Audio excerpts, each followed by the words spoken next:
당신 남편 내 돈으로 회사 살리면서도 나를 개취급하더군요. 웃기지 않습니까? 그가 가장 더럽게 본 이 남자가 오늘 밤 당신을 안고 내일은 그를 무너뜨립니다. 준비하세요. 내일 그는 당신 발밑에서 목숨을 구걸할 겁니다. 서하윤은 남편 이도진의 배신과 회사에서의 축출을 한꺼번에 마주한다. 분노에 휩싸인 그녀는 남편이 가장 하찮게 여기는 가난한 경호원 권시연을 선택해 잔인한 복수를 결심한다. 그러나 말없이 그녀의 곁을 지키던 남자는 평범한 경호원이 아니었다. 그날 밤의 선택은 한 여자의 몰락이 아니라 아시아 경제의 숨은 지배자가 놓은 거대한 판의 시작이었다.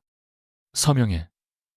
이도진은 샴페인 잔을 내려놓으며 계약서를 서하윤 쪽으로 밀었다. 서울 한강이 내려다 보이는 호텔 연회장 안에서는 세린물산과 미랑캐피탈의 전략적 제휴를 축하하는 박수가 쏟아지고 있었지만 커튼 뒤 작은 응접실의 공기는 장례식장처럼 차가웠다. 하윤은 계약서 첫 장을 넘기지도 않았다. 이혼 합의서와 주식 포기각서를 같은 날 내미는 사람이 세상에 당신 말고 또 있을까. 도진은 넥타이를 느슨하게 풀며 비웃었다. 당신이 가진 주식은 결혼하면서 받은 명의일 뿐이야. 회사에 기여했다는 착각은 그만해. 그때 유세라가 문을 열고 들어왔다. 그녀의 손목에는 하윤이 결혼 10주년에 받았던 다이아몬드 팔찌가 걸려 있었다. 세라는 손목을 일부러 들어 보이며 웃었다. 언니, 이거 생각보다 잘 어울리죠? 도진 오빠가 이제 주인이 바뀌었다고 하던데. 하윤의 시선이 잠시 팔찌에 머물렀다. 도진은 그 짧은 침묵을 굴복으로 착각했다. 세라는 미랑 캐피탈의 후계자야. 당신처럼 숫자 몇 개 정리해주고도 회사를 세웠다고 떠드는 사람이 아니지. 하윤은 천천히 계약서를 덮었다. 내가 정리한 숫자 몇 개가 없었으면 당신 회사는 3년 전에 부도났어. 도진의 눈빛이 사나워졌다. 그래서 이 자리에서 울기라도 하려고 하윤은 울지 않았다. 대신 그의 뒤쪽 벽에 비친 자신의 얼굴을 바라보았다. 창백했지만 무너지지는 않았다. 그 사실이 오히려 도진을 더 불쾌하게 만들었다. 도진은 계약서의 마지막 장을 펼쳐 하윤 앞으로 다시 밀었다. 전자서명이 찍힌 자금 조달 승인서가 첨부되어 있었다. 하윤은 자신의 이름을 보는 순간 손끝이 굳었다. 이 서명 내가 한 게 아니야. 도진은 태연하게 대답했다. 당신이 회사 전략실에 있을 때 등록한 인증서로 처리했어. 부부 사이에 그 정도는 문제 없잖아. 하윤이 고개를 들었다. 당신 지금 내 서명을 위조했다고 인정한 거야. 세라가 짜증스럽게 끼어들었다. 위조라니요. 회사가 살아야 언니도 위자료를 받죠. 괜히 어려운 말로 분위기 망치지 마세요. 하윤은 서류를 빠르게 훑었다. 공급망, 금융구조, 항만 사용권, 담보, 단계적 채권 전환, 모두 과거 자신이 설계했던 모델을 변형한 것이었다. 하지만 중간중간 위험을 막아주던 안전장치가 의도적으로 삭제되어 있었다. 이 구조로 자금을 받으면 세리는 돈을 빌리는 게 아니라 목줄을 넘기는 거야. 도진이 피식 웃었다. 아시아 최대 투자자가 직접 승인한 계약이야. 당신이 그 사람보다 똑똑하다고 생각해. 하윤은 페이지 하단의 작은 문양을 바라보았다. 서로 다른 세 개의 펀드 이름 옆에 똑같은 경도선 모양이 찍혀 있었다. 본 적 없는 표식이었지만 이상하게 불길했다. 누가 이 계약을 가져왔어? 당신이 알 필요 없어. 도진은 펜 뚜껑을 열어 그녀 손가락 사이에 억지로 끼워 넣었다. 서명하고 조용히 사라져. 오늘 밤만 지나면 세리는 다시 살아나고 나는 세라와 새 출발을 해. 하윤은 펜을 바닥에 떨어뜨렸다. 금속이 대리석을 치는 소리가 방 안에 날카롭게 울렸다. 밖에서 사회자의 목소리가 들렸다. 잠시 후 도진과 세라가 공식 파트너로 무대에 오를 차례였다. 도진은 문가를 지키고 있던 경호원을 손짓해 불렀다. 검은 정장을 입은 남자는 키가 컸고 소매 끝은 오래 입어 살짝 해져 있었다. 명찰에는 권시연이라는 이름만 적혀 있었다. 도진은 그를 위아래로 훑으며 말했다. 이 여자 밖으로 데려가. 기자들 앞에서 소란 피우면 지하 주차장에 세워둬. 시연은 움직이지 않았다. 고객에게 손대라는 지시는 계약 범위에 없습니다. 낮고 차분한 목소리였다. 도진의 입꼬리가 비틀렸다. 일당받는 경호원이 계약을 따져 세라가 웃음을 터뜨렸다. 오빠, 그냥 내버려둬요. 딱 어울리잖아. 버림받은 여자와 싸구려 경호원. 하유는 그 말을 듣는 순간 오랫동안 눌러두었던 무언가가 안에서 끊어지는 소리를 들었다. 그녀는 시연에게 다가갔다. 가까이서 본 그는 이상할 만큼 흔들림이 없었다. 연회장 소음도, 도진의 모욕도, 낭정된 세라의 웃음도 그에게는 닿지 않는 것처럼 보였다. 하윤이 물었다. 당신 오늘 밤 시간 있어요. 도진이 헛웃음을 흘렸다. 서하윤. 설마 나 자극하려고 저런 놈까지 건드리겠다는 거야. 하윤은 시선을 돌리지 않았다. 당신이 가장 천하게 보는 남자와 자면 당신 자존심도 조금은 아플까 궁금해졌어. 방안이 조용해졌다. 시연의 눈동자가 아주 미세하게 어두워졌다. 그러나 그는 놀라지도 기뻐하지도 않았다. 술에 취하셨습니까? 한 잔도 안 마셨어요. 후회할 수도 있습니다.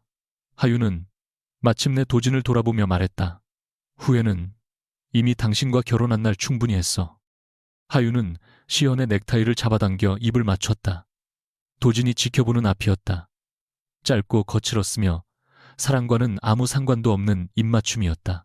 하지만 시현은 즉시 그녀를 끌어안지 않았다. 그는 한 손으로 하윤의 팔을 받쳐 중심만 잡아주었고 다른 손은 끝까지 그녀의 허리에 닿지 않았다. 그 절제가 오히려 도진을 더 자극했다. 미쳤군. 정말 바닥까지 떨어지고 싶어 도진이 이를 갈며 다가오자 시연이 몸을 돌려 그의 앞을 막았다. 조금 전까지 낡은 소매 때문에 초라해 보이던 남자가 한 걸음 움직였을 뿐인데 방의 중심이 바뀌었다. 더 가까이 오지 마십시오. 도진이 코웃음을 쳤다. 네가 뭔데 명령해. 지금 이 순간부터 이분의 안전을 맡은 사람입니다. 시헌의 목소리는 높지 않았지만 도진은 무의식적으로 걸음을 멈췄다. 그때 문 밖에 서 있던 호텔 총지배인이 안을 들여다보다 시연과 눈이 마주쳤다. 총지배인은 반사적으로 허리를 굽히려 했으나 시연이 거의 보이지 않을 만큼 고개를 저었다. 남자는 급히 자세를 바로잡고 문을 닫았다. 하윤은 그 장면을 보지 못했다. 그녀는 자신의 심장 소리가 너무 크게 들려 다른 것을 알아차릴 여유가 없었다. 시연은 바닥에 떨어진 계약서를 한번 내려다보더니 하윤에게 물었다. 정말 나가시겠습니까? 네, 다시 돌아오지 않아도 됩니까? 하윤은 문 너머 화려한 박수 소리를 들었다. 저 박수는 자신의 아이디어를 훔친 남자와 자신의 자리를 빼앗은 여자를 위한 것이었다. 돌아올 거예요. 그녀가 말했다. 하지만 오늘의 나로는 아니에요. 호텔 지하 주차장으로 내려가는 전용 엘리베이터 안에서 하윤은 처음으로 숨을 크게 내쉬었다. 거울 속 자신의 립스틱은 번져 있었고 손에는 미세한 떨림이 남아 있었다. 시헌은 아무 말 없이 손수건을 건넸다. 값비싼 로고도 없는 흰 천이었지만 깨끗하게 다려져 있었다. 하윤은 그것을 받지 않았다. 불쌍해서 따라온 거라면 돌아가요. 불쌍해서가 아닙니다. 그럼 돈 때문이에요. 얼마면 돼요? 시연의 눈빛이 차갑게 식었다. 당신은 방금 저 사람들에게 물건처럼 취급당했습니다. 그런데 이제 나까지 돈으로 사려고 합니까? 하윤은 입술을 깨물었다. 모욕하려던 말이 아니었다. 다만 거래라면 안전했다. 거래는 끝이 분명했고 배신당할 이유도 없었다. 미안해요. 그녀가 힘겹게 말했다. 오늘은 누군가에게 빚지고 싶지 않아서. 시연은 잠시 그녀를 바라보다가 엘리베이터 비상 정지 버튼 옆에 손을 올렸다. 그렇다면 지금 결정하십시오. 복수 때문에 나와 나가는 건지 당신이 원해서 나가는 건지. 하윤은 대답하지 못했다. 문이 열리자 검은 세단 한 대가 바로 앞에 멈춰 있었다. 운전석에서 내린 남자가 시연을 향해 급히 다가오며 입을 열었다. 시연의 시선이 날아가자 남자는 말을 삼켰다. 주차 위치가 바뀌었습니다. 경호원님. 하윤은 이상하다는 듯 두 사람을 번갈아 보았다. 시연은 태연하게 뒷문을 열었다. 택시보다 빠릅니다. 경호원 회사에서 이런 차도 줘요. 오늘은 빌렸습니다. 거짓말은 지나치게 매끄러웠다. 그러나 하윤은 의심보다 분노에 지쳐 있었다. 차가 한남동 쪽으로 향하는 동안 하윤의 휴대전화는 쉬지 않고 울렸다. 도진의 메시지가 12개 회사 홍보팀의 전화가 7통 모르는 기자들의 연락이 20통 넘게 쌓였다. 첫 번째 기사는 이미 올라와 있었다. 세린물산 대표 부인 재휴식장에서 경호원과 추문. 사진에는 하윤이 시연에게 입 맞추는 장면만 선명하게 잘려 있었고 세라가 도진의 팔을 끼고 있던 모습은 보이지 않았다. 하윤은 화면을 끄려다 기사 아래 첨부된 문서를 발견했다. 자신이 회사 기밀을 외부로 유출해 직무에서 해임되었다는 공식 입장문이었다. 빠르네요. 시헌이 말했다. 저 사람은 항상 준비해두거든요. 하윤은 웃었지만 목소리는 부서졌다. 내가 화내고 실수하고 무너질 때를 기다려요. 그 다음엔 원래 미친 여자였다고 말하죠.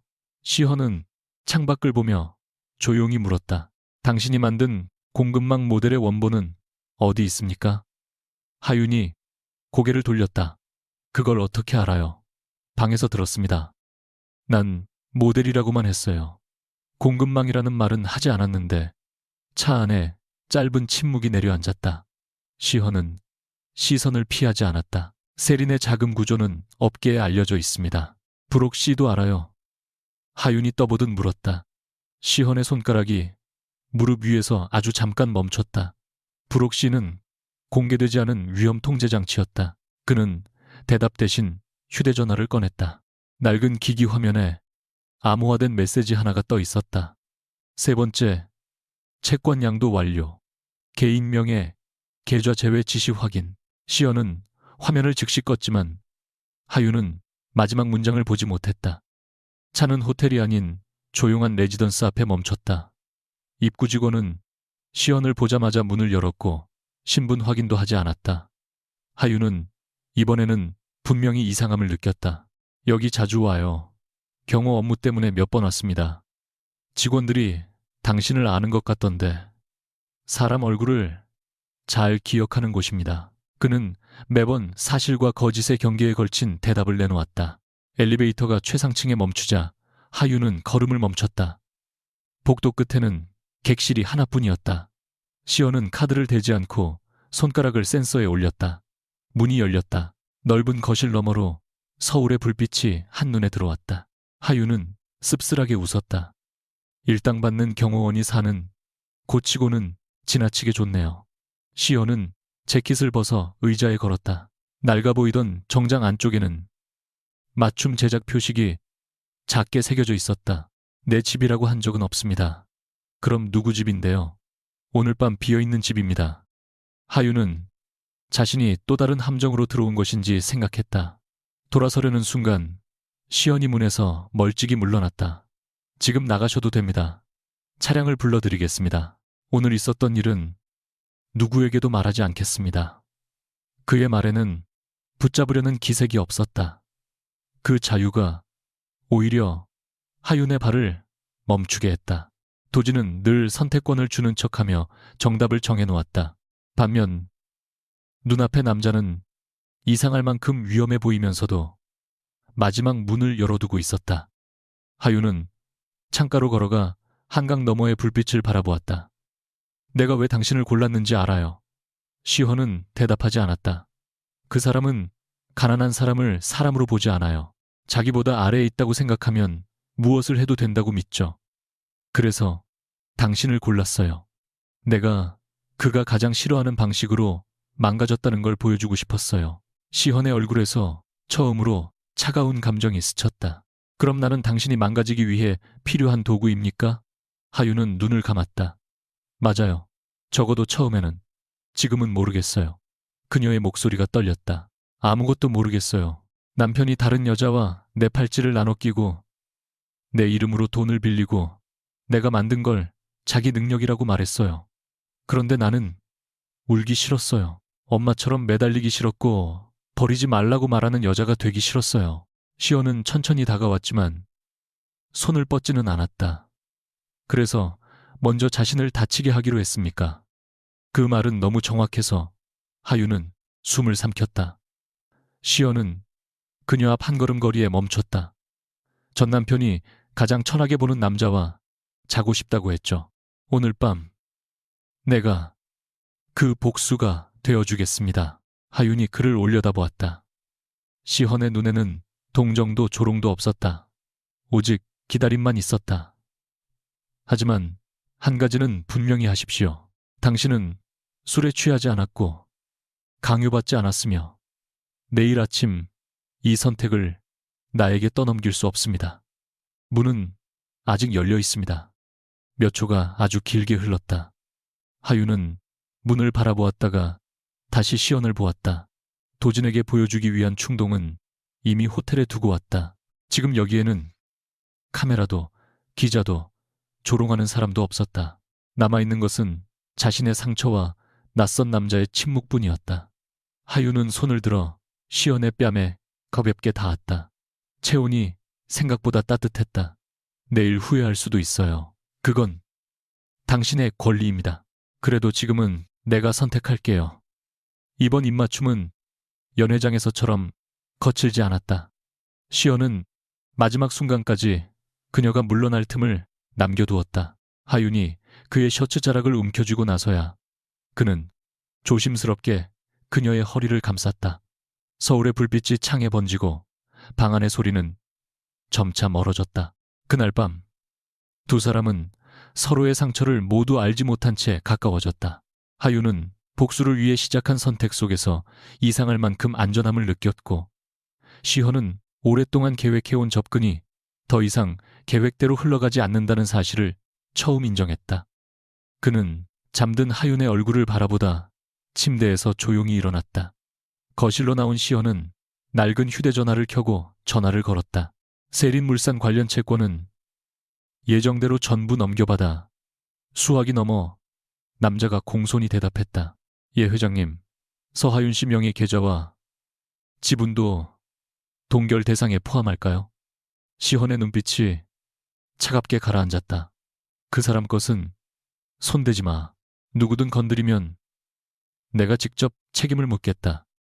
아침 햇살이 커튼 사이로 스며들었을 때 하윤은 낯선 침대에서 눈을 떴다. 옆자리는 비어 있었고 테이블 위에는 따뜻한 물과 새 칫솔, 진통제, 그리고 깨끗하게 접힌 자신의 옷이 놓여 있었다. 지나치게 세심한 준비였다. 그녀는 어젯밤을 떠올리며 이마를 짚었다.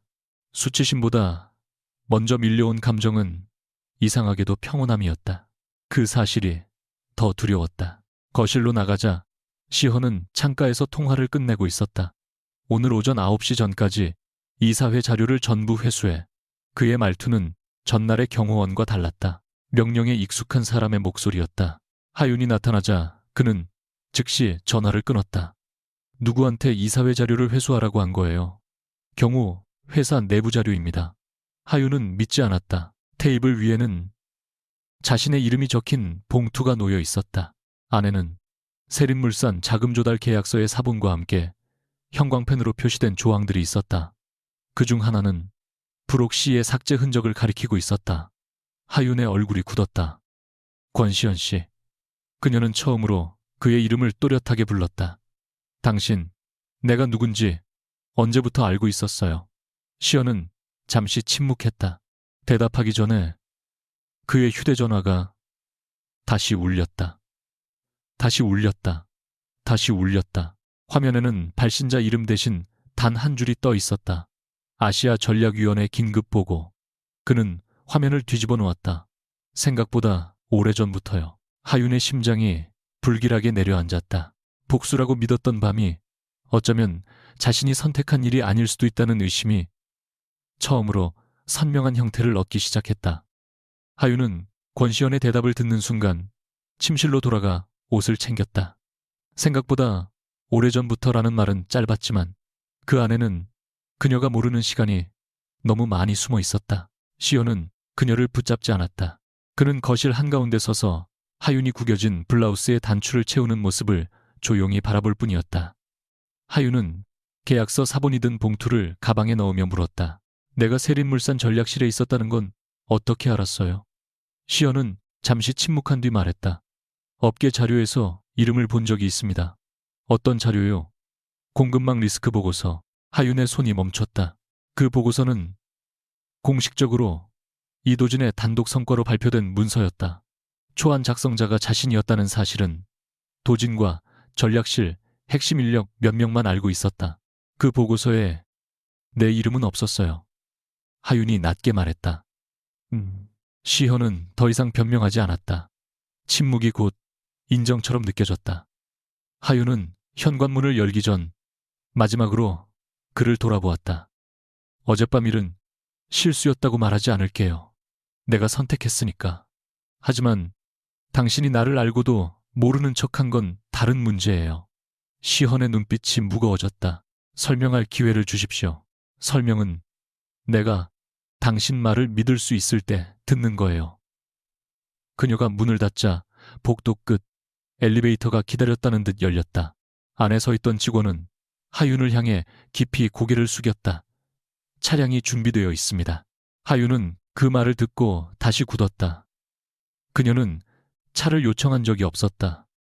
한남동에서 강남으로 향하는 동안 휴대전화 화면은 쉼없이 번쩍였다.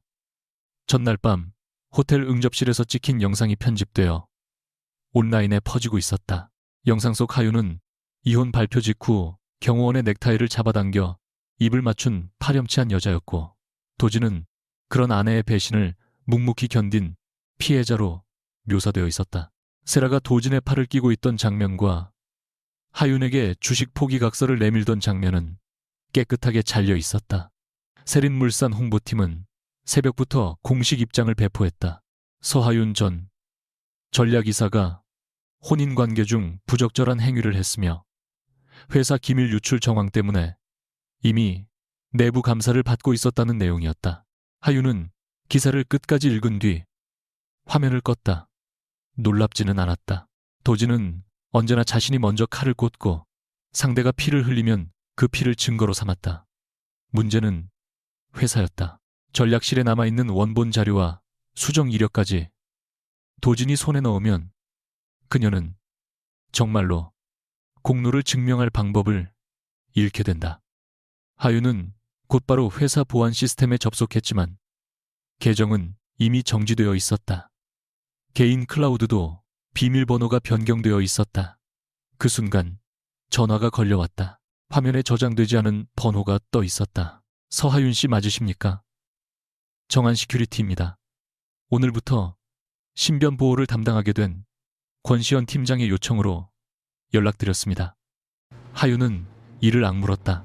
난 경호를 신청한 적 없어요. 상대는 잠시 당황한 듯 머뭇거렸다. 비용은 이미 전액 지급되었습니다. 누가 냈죠? 의뢰인 정보는 말씀드릴 수 없습니다. 하윤은 전화를 끊고 시연에게 바로 연락했다. 당신 나한테 사람 붙였어요. 시연의 목소리는 차분했다. 기자들이 집과 회사 앞으로 몰리고 있습니다. 그래서 내 허락 없이 경호원을 붙였어요. 지금 혼자 움직이는 건 위험합니다. 그 판단을 누가 해요? 당신이 짧은 침묵 끝에 시헌이 말했다. 적어도 오늘은 내가 하겠습니다. 하윤은 차갑게 웃었다. 그게 당신 문제예요. 부탁받지 않은 일까지 옳다고 믿으면 해버리죠. 당신, 하윤은 경호를 거절하고 곧바로 성수동의 작은 오피스텔로 향했다. 결혼 전 사용하던 작업실이었다. 도진은 그곳의 존재를 하찮게 여겨 한 번도 관심을 두지 않았다. 하윤은 책장 뒤쪽 오래된 서류함을 열어 외장 저장 장치와 노트를 꺼냈다. 공급망 모델의 초기 계산식과 회의 기록 일부가 남아 있었지만 결정적인 최종본은 회사 내부 서버에만 있었다. 원본 작성 날짜와 수정 이력 도진이 자신의 이름을 지우라고 지시한 이메일까지 확보해야 했다. 하윤은 과거 함께 일했던 전략실 차장에게 연락했지만 전화는 연결되지 않았다. 다른 직원들도 마찬가지였다. 모두 도진의 보복을 두려워하는 것이 분명했다. 그때 문 밖에서 인기척이 들렸다. 하윤은 긴장한 채 현관 카메라를 확인했다. 모자를 눌러 쓴 기자 2명과 카메라를 든 남자가 복도에 서 있었다. 서하윤 씨 안에 계시죠? 경호원과 언제부터 관계를 맺었습니까? 문을 두드리는 소리가 점점 거칠어졌다. 회사 기밀을 넘긴 대가로 경호를 받은 겁니까? 하윤은 경찰에 신고하려다 창문 아래 골목에도 기자들이 모여 있는 것을 보았다. 도진이 집 주소까지 흘린 것이 분명했다. 그 순간 복도에서 낮고 단호한 목소리가 울렸다. 촬영 중단하십시오. 이곳은 사유 공간입니다. 시연이었다. 기자 하나가 비웃으며 물었다. 당신이 그 불륜 경호원입니까? 질문할 권리와 침입할 권리는 다릅니다. 시연이 대답했다. 곧바로 다른 남자들이 나타나 기자들을 계단 쪽으로 밀어냈다. 몸싸움도 고함도 없었지만 움직임은 지나치게 조직적이었다. 문이 조용해진 뒤 하윤이 현관을 열었다. 내가 오지 말랬죠. 시현은 구겨진 명함 하나를 그녀에게 건넸다. 기자의 것이 아니라 디지털 포렌식 회사의 명함이었다. 세린 서버에서 삭제된 수정 이력을 복구하려면 오늘 안에 원본 저장 장치에 접근해야 합니다. 하윤의 표정이 굳었다. 그걸 어떻게 알았어요? 당신이라면 가장 먼저 그 기록을 찾을 테니까. 하윤은 시연을 방 안으로 들이지 않은 채 문 앞에서 말했다. 도와주겠다는 말은 하지 마요. 나는 당신에게 빚지기 싫어요. 시연은 잠시 그녀를 바라보다 주머니에서 얇은 계약서를 꺼냈다. 정한 시큐리티의 단기 경호 계약서였다. 그럼 고용하십시오. 뭐라고요? 하루 일당은 업계 최저 수준으로 적었습니다. 비용을 지불하면 빚이 아니라 계약이 됩니다. 하윤은 계약서를 훑었다. 정말 터무니없이 낮은 금액이었다. 당신 같은 사람이 이 돈을 받고 일해요. 나 같은 사람이 어떤 사람입니까? 그 질문에 하윤은 대답하지 못했다. 낡은 정장과 무표정한 얼굴만 보면 평범한 경호원이었다.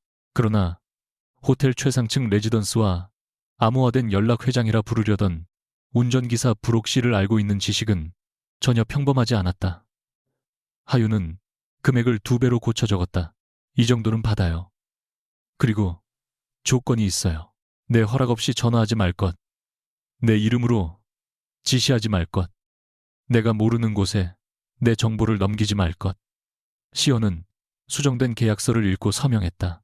마지막 조건 하나를 추가하겠습니다. 뭔데요? 위험하다고 판단되면 이유를 설명하고 반대할 권리. 하윤은 잠시 생각하다 고개를 끄덕였다. 반대만 해요. 결정은 내가 합니다. 알겠습니다.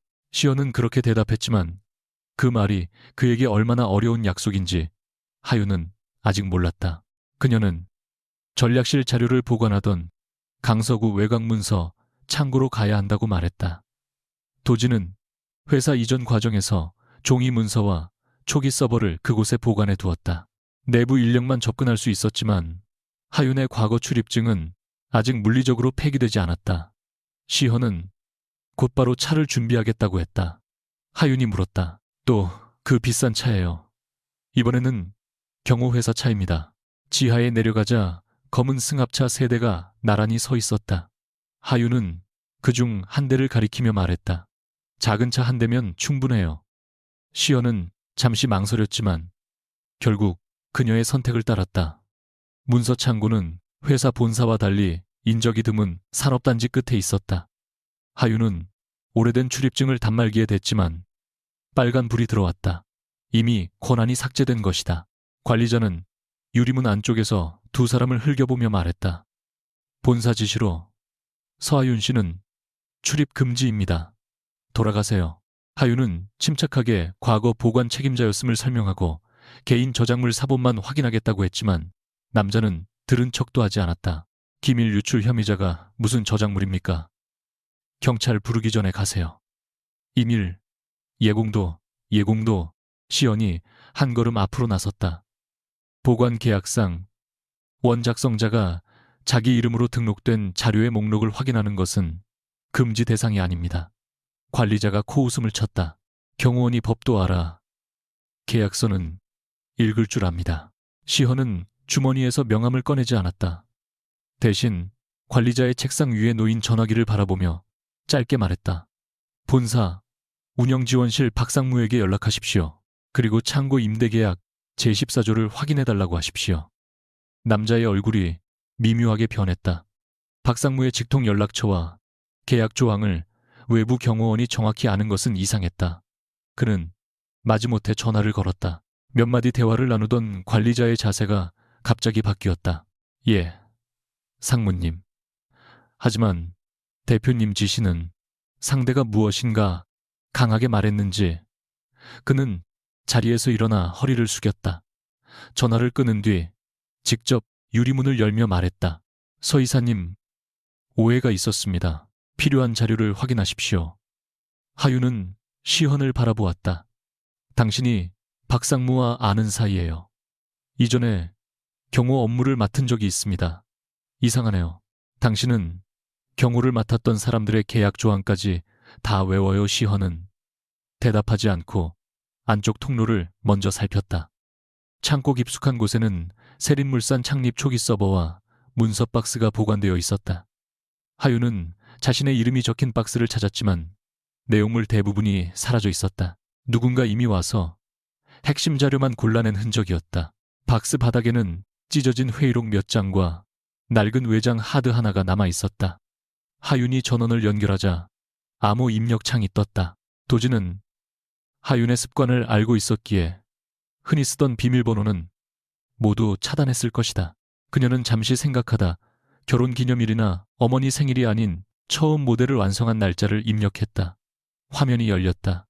초기 계산식과 문서 수정 기록 일부가 남아 있었다. 그러나 최종 승인본은 삭제되어 있었다. 시현은 모니터 뒤 케이블을 살펴보다 말했다. 삭제 시점이 최근이라면 복구 가능성이 있습니다.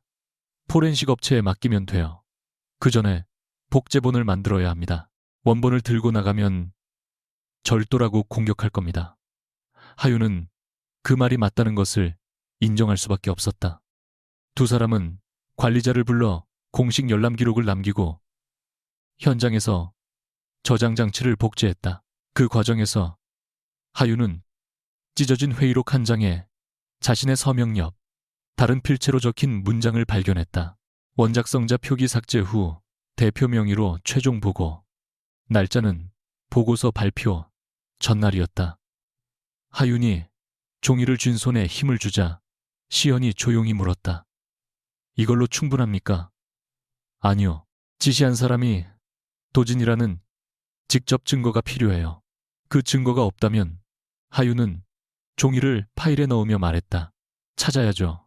내가 이 일을 끝내야 하니까. 창고를 나왔을 때 하윤에게 은행에서 전화가 걸려왔다. 개인 대출 한도가 갑자기 정지되었고 세린물산 임원 재직 당시 회사 보증으로 개설한 계좌가 내부 심사 대상이 되었다는 통보였다. 도진이 생활비까지 묶어 그녀를 굴복시키려는 것이 분명했다. 하윤은 곧바로 인근 지점으로 향했다. 상담실에 들어서자 지점장은 노골적으로 불편한 표정을 지었다. 서하윤 고객님, 현재 언론 보도와 회사 측의 기밀 유출 주장을 고려하면 추가 거래는 어렵습니다. 하윤은 침착하게 개인 자산은 회사 분쟁과 무관하다고 설명했지만 지점장은 서류를 밀어내며 말했다. 본점 판단입니다. 저희가 해드릴 수 있는 일이 없습니다. 그때 시연이 상담실 문 밖에서 전화를 받았다. 그는 큰 소리로 말하지 않았지만 유리문 너머로 몇 마디가 들렸다. 위험관리본부장에게 연결하십시오. 개인 계좌와 법인 보증을 혼동한 근거를 확인하겠습니다. 지점장은 그 말을 듣고 눈썹을 찌푸렸다. 누구시죠? 시현은 이름만 말했다. 권시헌입니다. 지점장은 비웃으려다 책상 위 내선 전화가 울리자 표정이 굳었다. 전화를 받은 그는 곧바로 자리에서 일어났다. 네, 본부장님, 지금 바로 재검토하겠습니다. 통화가 끝난 뒤 그의 태도는 완전히 달라졌다. 서 고객님 확인 과정에서 착오가 있었습니다. 개인 계좌 제한은 즉시 해제하겠습니다.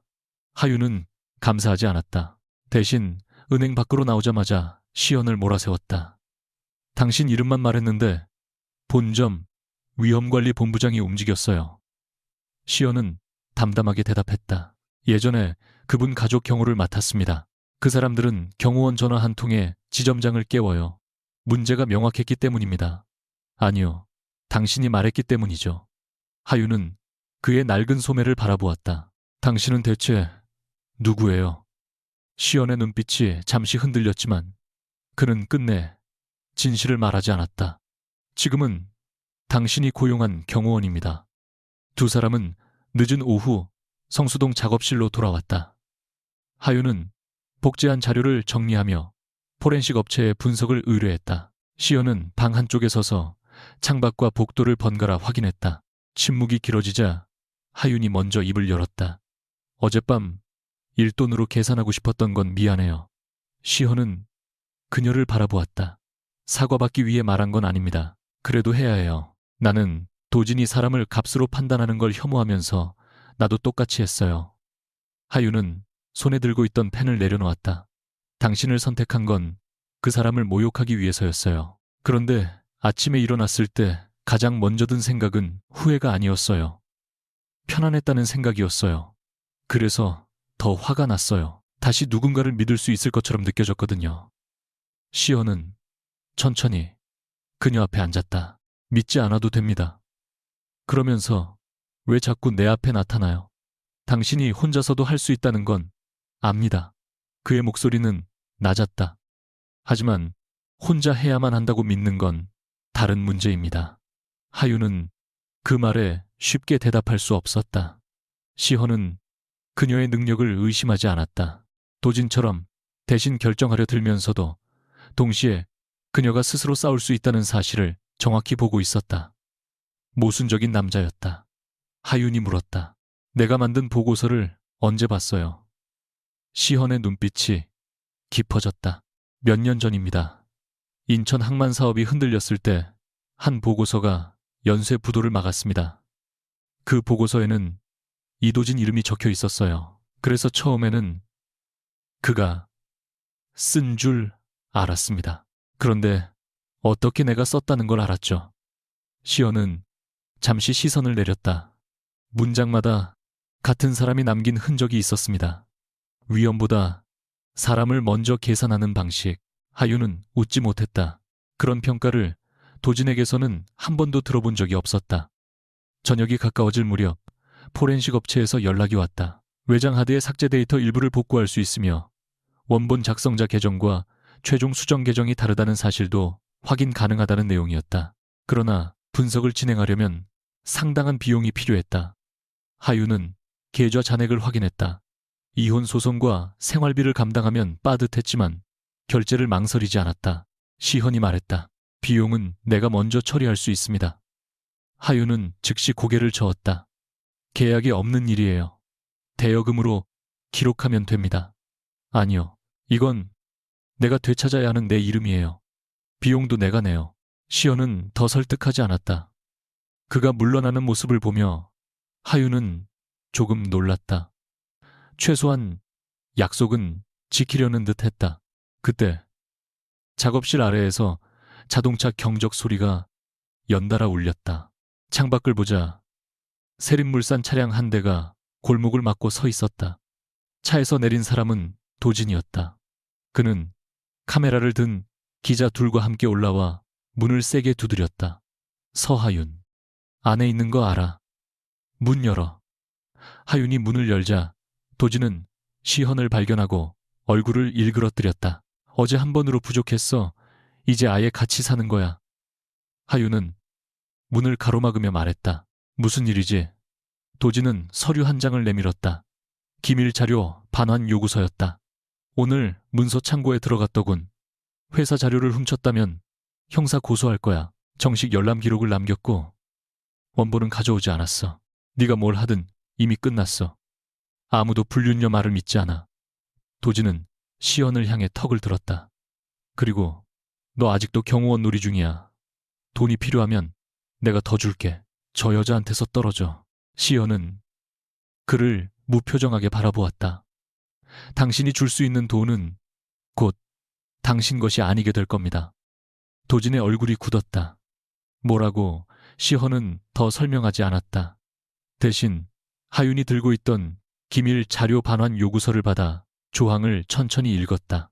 이 문서에는 세린물산이 서하윤 씨의 개인 저작물까지 회사 자산으로 간주한다고 적혀 있습니다. 그런데 자금 조달 계약에서는 같은 모델을 외부에서 도입한 무형자산으로 평가했군요. 하윤이 날카롭게 도진을 바라보았다. 동일한 모델을 자신에게는 회사 소유라고 주장하면서 투자자에게는 외부 도입 자산처럼 부풀려 보고한 것이다. 시연이 계속 말했다. 둘 중 하나는 거짓입니다. 어느 쪽입니까? 도진은 대답하지 못했다. 그는 경호원에게서 이런 질문이 나올 것이라고 예상하지 못한 얼굴이었다. 곧 정신을 차린 도진은 비웃음을 되찾으려 했다. 네가 금융계약을 안다고 내가 겁먹을 것 같아 아니오.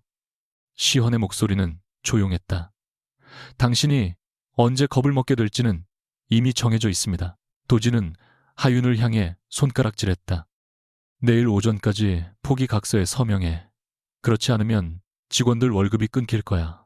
내 고집 때문에 수천 명이 길거리에 나앉는 걸 보고 싶다면 계속 버텨. 그는 그렇게 말하고 기자들과 함께 돌아갔다. 하윤은 그의 뒷모습을 보며 주먹을 쥐었다. 도진은 회사의 위기를 자신의 방패로 사용하고 있었다. 시헌이 곁에서 말했다. 그 말은 거짓이 아닐 수 있습니다. 세린의 단기 자금이 거의 바닥났습니다. 하윤은 그를 돌아보았다. 그걸 어떻게 알아요? 시헌은 대답하지 않았다. 바로 그때 그의 낡은 휴대전화가 울렸다. 화면에 뜬 메시지를 하윤이 먼저 보았다. 네 번째, 채권 확보 완료. 의결권 전환 준비. 이단나이. 그럼 이부오의의 치푸간마이. 시헌은 즉시 화면을 껐지만 이미 늦었다. 하윤은 천천히 한 걸음 물러섰다. 권시현 씨. 그녀의 목소리가 낮게 가라앉았다. 당신은 세린이 무너지는 걸 지켜보는 사람이 아니죠. 시연의 눈빛이 처음으로 날카롭게 흔들렸다. 하윤은 그를 똑바로 보며 물었다. 혹시 처음부터 우리 회사가 무너지기를 기다리고 있었어요? 하윤의 질문이 작업실 안에 오래 남았다. 혹시 처음부터 우리 회사가 무너지기를 기다리고 있었어요? 시연은 곧바로 부정하지 않았다. 그 침묵이 하윤에게는 대답보다 잔인했다. 그는 휴대전화를 주머니에 넣고 천천히 입을 열었다. 세린이 무너지기를 기다린 적은 없습니다. 그럼 뭘 기다렸죠? 이도진이 더 이상 돌이킬 수 없는 선택을 하는 순간 하윤은 헛웃음을 흘렸다. 그게 무슨 차이예요? 회사가 쓰러져야 그 사람도 쓰러지는 거잖아요. 시헌은 그녀를 똑바로 바라보았다. 회사는 살릴 수 있습니다. 하지만 지금의 경영진은 그대로 둘 수 없습니다. 평범한 경호원이 할 수 있는 말이 아니었다. 하윤은 책상 위 계약서를 집어 그에게 던졌다. 종이들이 시연의 가슴에 부딪혀 바닥으로 흩어졌다. 당신이 무슨 자격으로 경영진을 판단해요? 시연은 몸을 피하지 않았다. 판단하는 사람이 나 하나는 아닙니다. 그럼 뒤에 누가 있어요? 펀드예요. 채권자예요. 아니면 그 아시아 투자자라는 사람.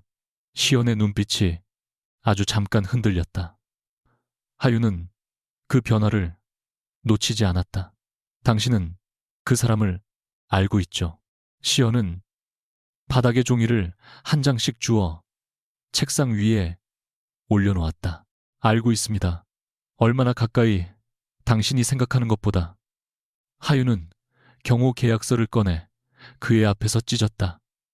그럼 계약은 여기까지예요. 내 주변에서 사라져요. 시헌은 찢어진 종이를 바라보다 낮게 말했다. 오늘 밤만큼은 혼자 있지 마십시오. 명령하지 마요. 명령이 아니라 부탁입니다. 당신 부탁은 늘 명령처럼 들려요. 시헌은 결국 작업실을 떠났다. 그러나 하윤은 그가 완전히 사라졌다고 믿지 않았다. 창문 아래를 확인했지만 검은 승합차도 경호원도 보이지 않았다. 오히려 아무도 없는 골목이 더 불안했다. 하윤은 밤새 복구된 파일을 확인했다. 삭제 데이터 속에는 자신이 작성한 계산식 위험 시나리오 항만 사용권 가치 평가표가 남아 있었다.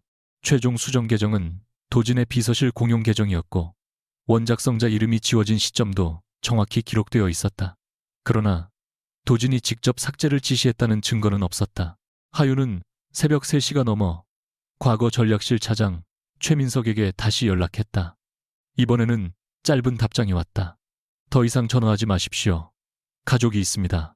그 한 문장만으로도 도진이 어떤 압박을 가했는지 알 수 있었다. 하윤은 노트북을 덮으려다 외장 하드 안쪽에 오래된 폴더 하나를 발견했다.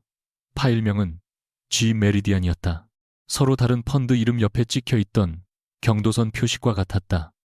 폴더 안에는 몇 년 전 인천 항만 위기 당시 작성된 내부 검토 의견이 있었다. 자신의 보고서가 특정 해외 투자 네트워크에 전달되었고 그 네트워크가 보고서의 위험 예측을 근거로 대규모 투자 철회를 막았다는 내용이었다. 마지막 페이지에는 짧은 메모가 남아 있었다. 작성자를 찾아 직접 검증할 것.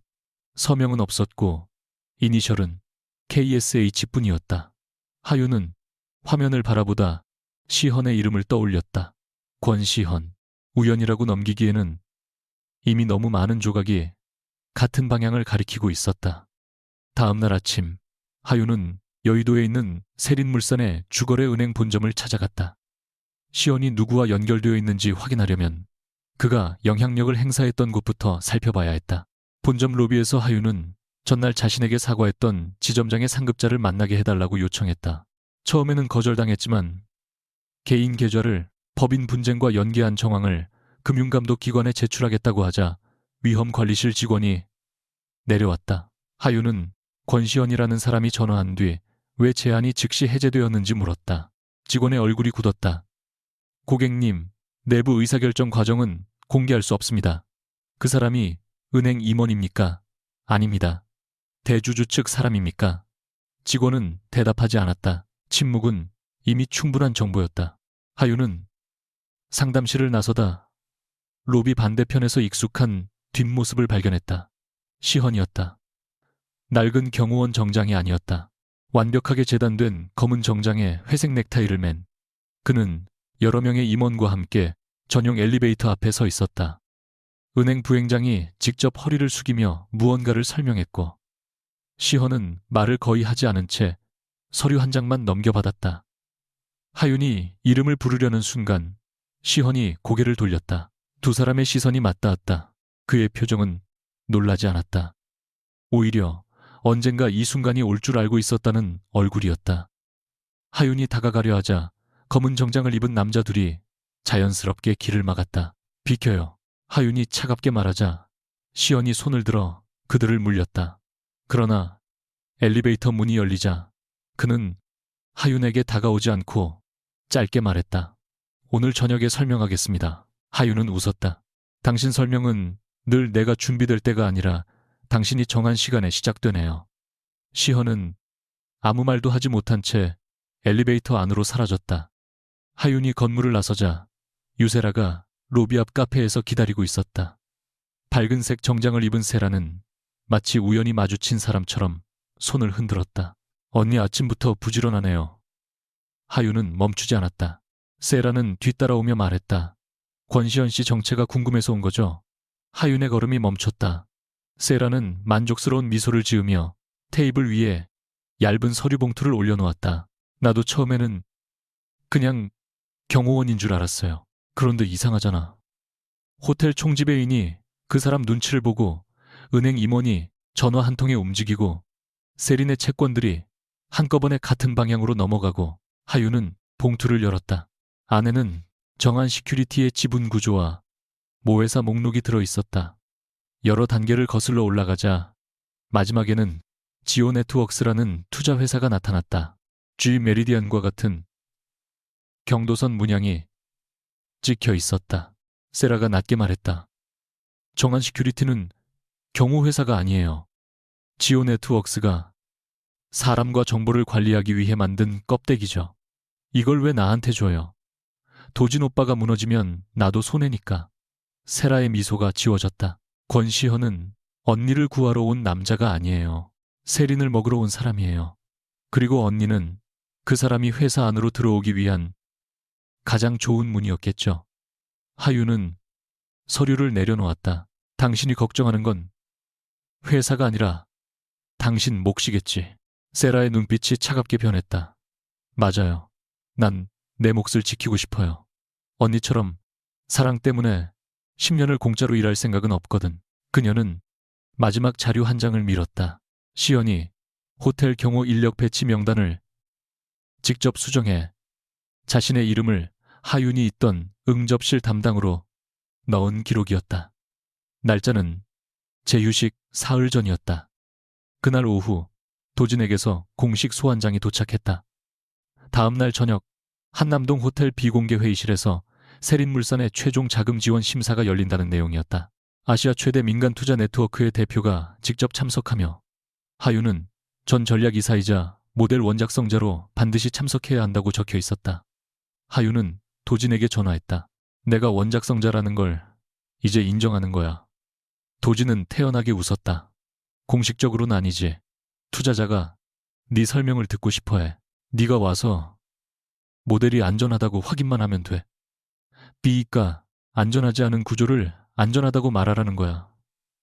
회사가 살아야 진실도 따질 수 있어. 내가 거부하면 도진의 목소리가 낮아졌다. 다음 주 급여 지급이 멈춰. 하청업체 결제도 같이 끊기고 네가 만든 회사라고 그렇게 떠들었으니 네 손으로 죽이는 것도 지켜보면 되겠네. 하윤은 이를 악물었다. 도진은 직원들을 인질로 잡고 있었다. 그리고 혼자 오지 마. 그가 덧붙였다. 그 경호원도 데려와. 투자자 앞에서 네가 어떤 수준까지 떨어졌는지 보여주고 싶으니까. 전화가 끊긴 뒤 하윤은 한동안 움직이지 못했다. 그때 작업실 문 아래로 흰 봉투 하나가 밀려 들어왔다. 안에는 세린의 단기 자금 상황과 급여 계좌 잔액이 정리된 자료가 들어있었다. 도진의 말은 거짓이 아니었다. 일주일 안에 자금이 끊기면 실제로 수천 명의 생계가 흔들릴 수 있었다. 자료 마지막에는 손글씨 한 줄이 적혀 있었다. 선택은 당신이 하십시오. 결과를 숨기지는 않겠습니다. 시헌의 글씨였다.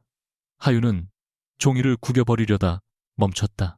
적어도 그는 도진처럼 상황을 감추고 선택을 강요하지는 않았다. 하지만 그 자료를 어떻게 얻었는지는 또 다른 질문이었다. 하윤은 시헌에게 먼저 연락하지 않았다. 대신 정한 시큐리티 본사를 찾아갔다. 건물은 강남의 평범한 상업 빌딩처럼 보였지만 내부 보안은 대기업 임원층보다 엄격했다. 하윤은 계약 해지 확인을 받으러 왔다고 말해 출입 허가를 얻었다. 안내 직원이 잠시 자리를 비운 틈에 그녀는 복도 끝 회의실에서 들려오는 목소리를 들었다. 권 회장님은 오늘 이사회에 참석하지 않으십니다. 세린 관련 의결은 대리인에게 넘겼습니다. 하윤의 심장이 내려앉았다.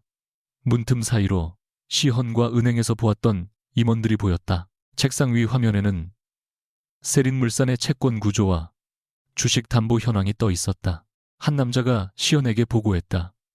현재 확보한 채권이면 약정 위반 시 의결권 전환이 가능합니다. 다만 서하윤 씨의 원본 증언이 없으면 이도진 대표를 즉시 해임하기는 어렵습니다. 시헌은 차갑게 대답했다. 그 사람에게 증언을 요구하지 마. 본인이 선택하기 전에는 어떤 압박도 금지한다. 다른 남자가 조심스럽게 물었다. 내일 회의에도 신분을 숨기실 겁니까? 시연이 대답하려는 순간 문이 열렸다. 하윤이 안으로 들어섰다. 회의실의 모든 사람이 자리에서 일어났다. 그녀는 시연에게서 시선을 떼지 않은 채 말했다. 권 회장님이라고 부르던데 내가 잘못 들었어요. 아무도 대답하지 못했다. 시헌은 잠시 눈을 감았다가 부하들에게 나가라고 지시했다. 사람들이 모두 빠져나간 뒤 하윤은 화면 속 자신의 이름을 가리켰다. 내 증언이 필요하다고요. 그래서 나한테 접근했어요.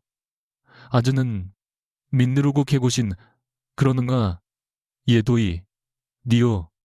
시연은 더 이상 경호원처럼 낮춘 말투를 쓰지 않았다. 처음 접근한 이유에는 세린 조사가 포함되어 있었습니다. 하윤의 얼굴에서 핏기가 사라졌다. 처음부터였군요. 하지만 어젯밤은 계획이 아니었습니다. 그 말을 믿으라고요. 하윤은 호텔 인력 배치 기록을 그의 앞에 던졌다. 당신이 사흘 전에 내 앞에 서도록 직접 명단을 바꿨어요. 내가 도진에게 어떤 일을 당할지 알고 있었고 내가 무너질 순간을 기다렸죠. 시헌은 자료를 내려다보았다. 그날 이도진이 당신에게 서명을 강요할 가능성이 높다고 판단했습니다. 보호하기 위해 가까운 위치를 선택했습니다. 보호 하윤의 웃음은 거의 울음에 가까웠다. 당신은 늘 그 단어를 쓰네요. 내 동선을 조사하고 내 과거를 파고 내가 언제 가장 약해질지 계산한 것도 전부 보호예요. 시연의 턱이 굳었다. 나는 당신을 강요하지 않았습니다. 마지막까지 선택권을 줬습니다. 상황을 만든 사람이 선택권을 줬다고 말하면 모든 게 깨끗해져요. 하윤은 그의 눈을 똑바로 바라보았다. 덫을 놓고 문을 열어둔 다음 내가 걸어 들어왔으니 내 선택이었다고 말하는 거잖아. 네가 시헌은 처음으로 대답을 잃었다. 하윤은 더 가까이 다가갔다. 나를 언제부터 봤어요? 인천 항만 보고서를 읽은 뒤부터. 몇 년 전이죠. 5년 전. 5년 동안 조사했어요. 계속은 아닙니다. 그게 위로가 될 것 같아요. 시연은 낮게 말했다. 나는 그 보고서를 쓴 사람을 찾고 싶었습니다. 이도진이 아니라고 확신한 뒤 당신을 확인했습니다. 그리고 내가 남편에게 버림받을 때까지 기다렸군요. 아닙니다. 그럼 왜 정체를 밝히지 않았어요? 시연은 한참 뒤 대답했다. 내 이름을 말하는 순간 당신은 나를 한 사람으로 보지 않을 테니까. 하윤은 그 말에 더욱 분노했다. 그래서 나를 속이면 한 사람으로 볼 거라고 생각했어요. 시연은 책상 위 손을 짚었다. 늘 흔들림 없던 남자의 손가락이 처음으로 굳어 있었다. 내 주변에는 내 이름을 원하는 사람만 있었습니다. 내가 가진 지분 항만은행 정보망을 원하는 사람들. 당신은 달랐습니다. 나는 당신이 아무것도 없는 사람인 줄 알았으니까. 그래서 처음으로 누군가가 나를 필요로 하는 이유를 알고 싶었습니다. 하윤은 그의 고백에서 외로움을 느꼈지만 그 외로움이 거짓말을 정당화하지는 못했다. 당신은 내가 무엇을 원하는지 묻지 않았어요. 내가 진실을 감당할 수 없다고 혼자 결정했죠. 시연이 낮게 말했다. 말하려고 했습니다. 언제요? 내가 당신을 완전히 믿고 도망갈 곳이 없어졌을 때. 하윤은 가방에서 찢어진 경호계약서의 남은 조각을 꺼내 책상 위에 내려놓았다. 당신은 이 계약을 어겼어요. 내 허락 없이 내 정보를 사용했고 내가 모르는 곳에서 내 이름을 논의했어요. 그러니까 이제 정말 끝이에요. 시헌이 그녀의 팔을 잡으려다 손을 멈췄다. 내일 회의에는 가지 마십시오. 또 결정하려고요. 이도진이 당신을 이용할 겁니다. 당신도 이용했잖아요. 그 말이 시연의 얼굴을 베고 지나갔다. 하윤은 문을 열며 마지막으로 말했다. 도진은 나를 약하다고 생각해서 속였고 당신은 나를 지켜야 한다고 생각해서 속였어요. 이유만 다를 뿐 두 사람 모두 내가 진실을 선택할 권리를 빼앗았어요. 다음 날 저녁 하윤은 혼자 한남동 호텔에 도착했다. 검은 정장 대신 단정한 짙은 남색 슈트를 입었고 손에는 외장 하드와 원본 회의록 사본이 든 가방을 들고 있었다. 도진은 로비에서 그녀를 발견하자 비웃었다. 경호원 A는 어디 두고 왔어? 해고했어. 도진은 만족스러운 표정을 지었다. 결국 돈 없는 놈은 오래 못 버티지. 세라는 그의 옆에서 하윤을 바라보다 의미심장하게 웃었다. 그녀는 시연의 정체를 알고 있었지만 도진에게 전부 말하지 않은 듯했다. 아마 자신에게 유리한 순간까지 숨길 생각일 것이다. 세 사람은 전용 엘리베이터를 타고 최상층으로 올라갔다. 도진은 거울 앞에서 넥타이를 고치며 말했다. 오늘 투자자 앞에서는 내가 시키는 말만 해. 모델의 위험은 통제 가능하고 네가 모든 조건을 승인했다고 말하면 돼. 하윤은 차갑게 대답했다. 내가 거짓말하지 않으면 직원들 월급이 끊기겠지. 내 양심 때문에. 하윤은 가방 손잡이를 꽉 쥐었다. 그녀는 이미 선택했다. 회사를 살리기 위해 거짓말을 하는 대신 회사를 망가뜨린 구조를 정확히 밝히기로. 엘리베이터 문이 열리자 긴 복도 끝에 금빛 문이 보였다. 도진은 자신만만하게 걸어가며 말했다. 아시아에 돈줄을 쥔 사람이 오늘 직접 온대. 그 사람만 잡으면 세리는 다시 내 것이야. 문 앞 직원이 고개를 숙이고 손잡이를 잡았다. 하윤은 문이 열리기 직전 복도 반대편 유리창에 비친 한 남자의 실루엣을 보았다. 익숙한 어깨선이었다.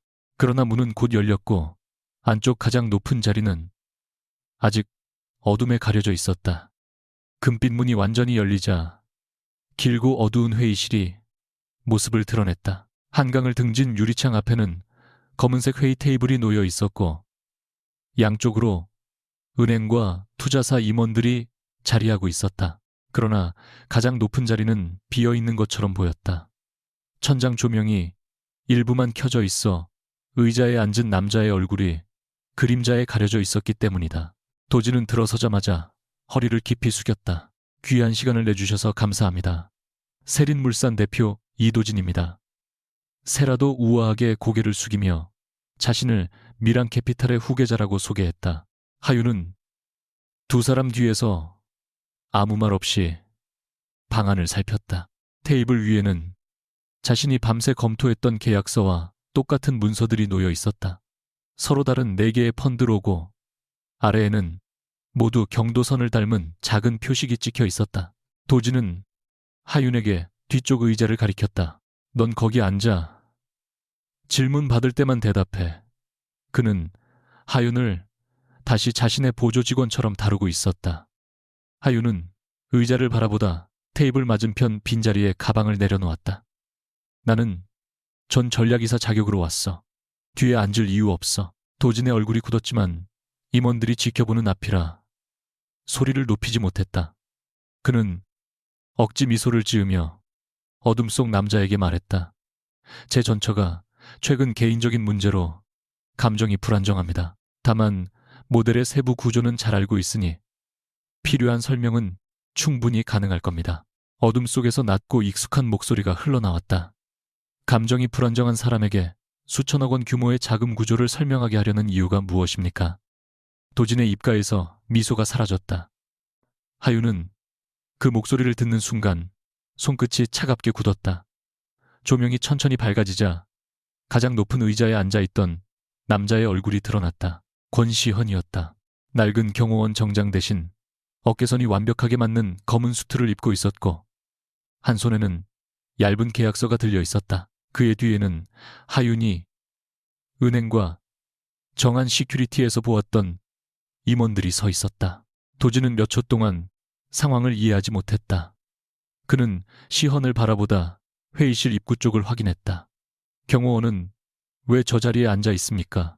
아무도 웃지 않았다. 시헌은 문서를 덮으며 말했다. 이도진 대표는 아직도 상황을 파악하지 못한 것 같군요. 도진의 얼굴이 붉어졌다. 지금 장난하는 겁니까? 나는 아시아 전략 네트워크의 대표를 만나러 왔습니다. 시헌 옆에 앉아있던 백발의 은행 회장이 차갑게 대답했다. 지금 만나고 계십니다. 도진은 그 말을 듣고도 믿지 못했다. 저 남자는 호텔 경호원이었습니다. 내 앞에서 제 전처와 추문을 일으킨 싸구려 직원이라고요. 회의실 안 공기가 얼어붙었다. 시연은 감정 없이 와인잔의 가장자리를 손끝으로 천천히 돌렸다. 당신이 가장 싸구려라고 부른 사람이 지난 넉 달 동안 세린물산의 채권을 사들였습니다. 도진의 입술이 벌어졌다. 시연은 이어 말했다. 그리고 당신이 아시아의 돈줄이라고 부른 네트워크의 최종 의사결정권자도 나입니다. 세라는 도진보다 먼저 정신을 차렸다. 그녀는 시연을 바라보다 테이블 위 자료를 빠르게 훑었다. 그럼 지오 네트워크스와 경도선 펀드가 모두 권 회장님의 계열이라는 뜻인가요? 시연은 그녀에게 시선을 주지 않은 채 대답했다. 법인은 분리되어 있지만 의결권은 하나의 신탁 구조로 연결되어 있습니다. 세라의 얼굴이 창백해졌다. 자신이 조사해 하윤에게 건넨 자료는 빙산의 표면에 불과했다. 도진은 의자를 밀치고 일어났다. 말도 안 돼. 그 채권들은 서로 경쟁 관계인 펀드들이 나눠서 인수했어. 시연은 손가락으로 계약서 4장을 차례로 짚었다. 당신이 그렇게 믿도록 설계했습니다. 왜 당신 같은 사람은 한 명의 채권자가 너무 많은 권리를 가져가면 경계합니다. 하지만 4개의 다른 펀드가 조금씩 나눠 가지면 경쟁을 이용할 수 있다고 착각하지요. 도지는 떨리는 손으로 계약서를 집어들었다.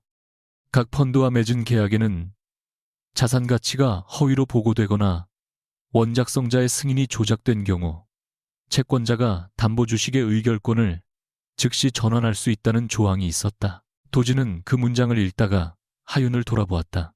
네가 이걸 알고 있었어. 하윤은 차갑게 대답했다. 어제까지는 몰랐어. 거짓말하지 마. 둘이 처음부터 짠 거잖아. 도진의 목소리가 높아지자 시헌의 시선이 날카로워졌다. 서하윤 씨에게 책임을 떠넘기지 마십시오. 이 판에 들어온 사람은 당신입니다. 계약서를 읽지 않고 서명한 것도, 회사 자산을 부풀린 것도, 타인의 이름으로 승인을 위조한 것도 전부 당신 선택입니다. 도진은 이를 악물며 말했다. 아직 위조라고 확정된 건 없어. 하윤은 내 아내였고 회사 임원이었어. 업무상 동의를 한 거나 마찬가지야. 시헌은 테이블 위 작은 버튼을 눌렀다. 화면에 세린물산의 채무 구조가 나타났다. 붉은 선들이 항만 사용권, 물류창고 계열사 지분과 연결되어 있었다. 세린물산의 총채무 중 68%는 현재 우리 네트워크가 통제하고 있습니다. 오너 일가가 담보로 제공한 주식까지 포함하면 약정 위반 발생 시 경영권 전환에 필요한 수준을 이미 넘겼습니다. 도지는 화면을 보며 숨을 거칠게 몰아쉬었다. 당신이 일부러 자금을 말렸군. 은행들을 움직여 대출을 막고 주가를 떨어뜨리고 내가 헐값에 계약하도록 몰아넣었어. 아닙니다. 시연은 즉시 부정했다. 세린의 유동성은 당신이 무리하게 추진한 해외 터미널 사업 때문에 무너졌습니다. 우리는 그 사실을 공개되기 전에 확인했고 다른 채권자들이 손실을 떠넘기기 전에 채권을 매입했을 뿐입니다. 결국 회사를 먹으려고 한 거잖아. 회사를 살릴 방법이 있는지 확인하려고 했습니다. 시연의 시선이 하윤에게 향했다. 그 가능성을 만든 사람이 누구인지도 확인할 필요가 있었고요. 도지는 그 시선을 보고 비웃음을 되찾으려 했다. 그래서 내 아내를 유혹했나 경호원인 척 접근해서 침대로 끌어들인 다음 증언을 받아내려고 회의실의 시선이 모두 하윤에게 쏠렸다. 세라는 입꼬리를 올리며 상황을 지켜보았다. 도지는 자신이 가장 잘 아는 방식으로 싸움을 돌리려 했다. 숫자와 계약에서 밀리자 여성의 사생활을 끌어내 명예를 짓밟는 방식이었다. 여기 있는 분들도 아셔야 합니다. 저 여자는 이혼 절차도 끝나기 전에 호텔 경호원과 잤습니다. 그런 사람이 한 말이 얼마나 믿을만 하겠습니까? 시헌이 자리에서 일어났다. 그의 얼굴에는 처음으로 노골적인 분노가 드러났다. 한 번만 더 그 사람을 모욕하면 이 회의는 즉시 끝납니다. 도지는 코웃음을 쳤다. 왜 부끄러워. 아시아를 움직인다는 사람이 남의 버림받은 아내 뒤나 쫓아다녔다는 게. 시연이 손을 들자 양쪽 임원들이 문서를 정리하기 시작했다. 그의 한마디면 자금 지원 심사는 끝나고 세린의 경영권 전환 절차가 곧바로 시작될 수 있었다. 지금부로 이도진 대표와의 협상은 중단하겠습니다. 약정 위반을 선언하고 담보 의결권을 전환하십시오. 도진의 얼굴이 새하얘졌다. 잠깐만. 직원들 월급은 하청업체 결제는 어떻게 할 건데? 시연은 차갑게 대답했다. 그 책임까지 채권자에게 떠넘길 생각입니까? 바로 그때 하윤이 손바닥으로 테이블을 짚었다. 크지 않은 소리였지만 회의실 전체가 멈췄다. 하지 마요. 시연이 그녀를 바라보았다. 하윤은 흔들리지 않고 말했다. 내 이름으로 그 사람을 처벌하지 마요. 하윤 씨, 내가 부탁한 적 없어요. 당신이 세린을 인수하고 도진을 끌어내리면 사람들은 결국 내가 권시연의 힘을 빌려 복수했다고 말할 거예요. 시연의 눈빛이 무거워졌다. 그게 중요한 상황이 아닙니다. 나한테는 중요해요. 하윤은 가방에서 외장 하드와 서류철을 꺼내 테이블 위에 올렸다. 그리고 당신이 지금 약정 위반을 선언하면 세린의 거래처 신용 등급이 한꺼번에 떨어져요. 협력업체들이 먼저 무너지고 직원들 급여도 막힐 수 있어요. 도진을 끌어내리는 건 쉬워도 그 뒤를 책임지는 건 다른 문제예요. 하윤은 회의실 앞 화면에 자신의 노트북을 연결했다. 첫 번째로 띄운 것은 공급망 모델의 원본 파일이었다. 화면 왼쪽에는 최초 작성 계정으로 자신의 이름이 표시되어 있었고 오른쪽에는 수정 이력이 시간순으로 정리되어 있었다. 이 모델은 5년 전 제가 작성했습니다. 초기 목적은 항만 사용권과 물류창고의 현금 흐름을 분리해 특정 사업 실패가 전체 회사로 번지는 것을 막는 것이었습니다. 그녀는 다음 화면으로 넘어갔다. 위험 통제 장치가 담긴 불옥시가 나타났다. 하지만 현재 자금 조달 계약에는 핵심 안전장치가 삭제되어 있습니다. 담보자산 가치가 일정 수준 아래로 내려가면 추가 차입을 막고 외부 검증을 받도록 설계했지만 이 조항이 사라지면서 세린은 같은 자산을 여러 계약에서 중복평가할 수 있게 됐습니다. 은행 임원들의 얼굴이 굳었다. 하윤은 복구된 수정 기록을 확대했다. 원작성자 이름이 삭제되고 도진의 계정으로 변경된 시점, 불옥시가 제거된 시점, 비서실 공용 계정이 최종본을 승인한 시점이 차례로 나타났다. 도진이 소리쳤다. 저 자료는 회사 서버에서 훔친 거야. 하윤은 기다렸다는 듯 현장 열람 기록과 복제 확인서를 화면에 띄웠다. 원본은 반출하지 않았고 보관 관리자 입회 아래 복제했습니다. 분석 과정과 해시값도 모두 기록되어 있어요. 도진은 입을 다물었다. 하윤은 마지막으로 전자서명 로그를 열었다. 그리고 문제의 승인서는 제 개인 인증서가 아니라 비서실에서 별도로 복제한 업무용 인증서를 사용했습니다. 접속 위치는 대표실 내부망이었고 그 시간 저는 부산 거래처 회의에 참석 중이었습니다. 세라가 갑자기 자리에서 일어났다. 저는 이 사실을 몰랐습니다. 미랑캐피탈은 세린이 제출한 자료를 신뢰했을 뿐이에요. 하윤은 고개를 돌려 그녀를 바라보았다. 당신도 몰랐다고요. 세라의 표정이 흔들렸다. 하윤은 또 다른 파일을 열었다. 미랑캐피탈 내부에서 작성된 자산 재평가 초안이었다. 세린이 채무 불이행에 빠질 경우 항만 사용권과 물류 창고를 현재 가치의 절반 이하로 인수하고 도진을 임시 대표로 남긴 뒤 1년 안에 해임한다는 계획이 적혀 있었다. 도진은 세라를 돌아보았다. 이게 뭐야? 세라는 얼굴을 굳히며 말했다. 투자사는 최악의 경우를 대비해 회수 계획을 세워요. 당신도 알고 있었잖아. 나를 해임한다고 당신이 회사를 정상화하면 실행되지 않을 계획이었어. 도진은 믿을 수 없다는 듯 그녀를 바라보았다. 자신이 하윤을 버리고 선택한 여자가 처음부터 자신까지 교체할 생각이었다는 사실이 마지막 남은 자존심을 짓밟았다. 하윤은 두 사람의 싸움을 오래 지켜보지 않았다. 두 분 모두 회사를 살릴 생각보다 자기 몫을 먼저 계산했어요. 한 사람은 내 이름을 훔쳤고 다른 사람은 직원들의 일자리를 할인된 자산 목록으로 봤죠. 세라는 하윤에게 쏘아붙였다. 당신은 다른 줄 알아요. 권시연의 보호를 받으면서 정의로운 척하지 마. 하윤은 잠시 시연을 바라본 뒤 대답했다. 그래서 지금 그의 보호도 거절하는 거예요. 하윤은 자신이 준비한 구조조정안을 화면에 띄웠다.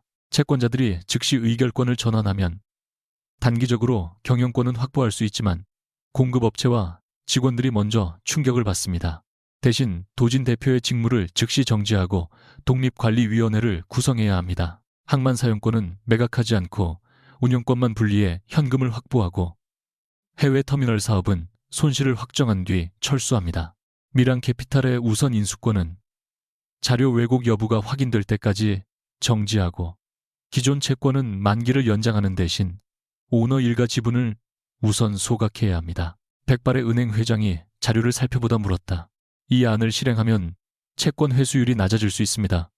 하윤은 고개를 끄덕였다. 단기 회수율은 낮아집니다. 하지만 거래처 연쇄 부도를 막으면 장기 손실은 줄어듭니다. 닭긴가치냐 관계 니물에 관계 송겐무니 관계 무니물에 막으면 세리는 도진의 회사가 아니라 수천 명이 움직이는 물류망입니다. 오너 한 사람을 벌주기 위해 전체를 부수면 채권자도 결국 손해를 봅니다. 시헌은 한동안 아무 말 없이 자료를 읽었다. 이 안을 받아들이면 지오 네트워크스가 자산을 헐값에 확보할 기회는 사라진다. 투자자로서는 불리했지만 하윤이 5년 전 보고서에서 보여준 판단과 정확히 같은 방식이었다. 숫자보다 먼저 사람을 계산하는 방식. 시헌은 테이블 끝 임원들을 바라보며 말했다. 서하윤 씨의 구조조정안을 우선안으로 검토하십시오. 담보 의결권 전환은 이도진 대표 직무 정지에 필요한 범위로만 제한합니다.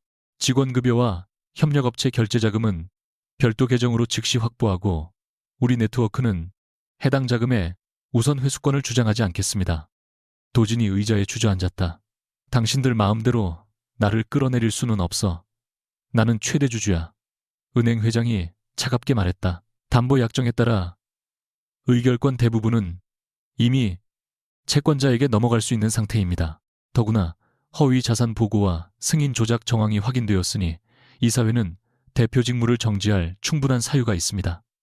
도진은 마지막으로 하윤을 향해 손을 뻗었다. 하윤아, 우리 둘이 만든 회사잖아.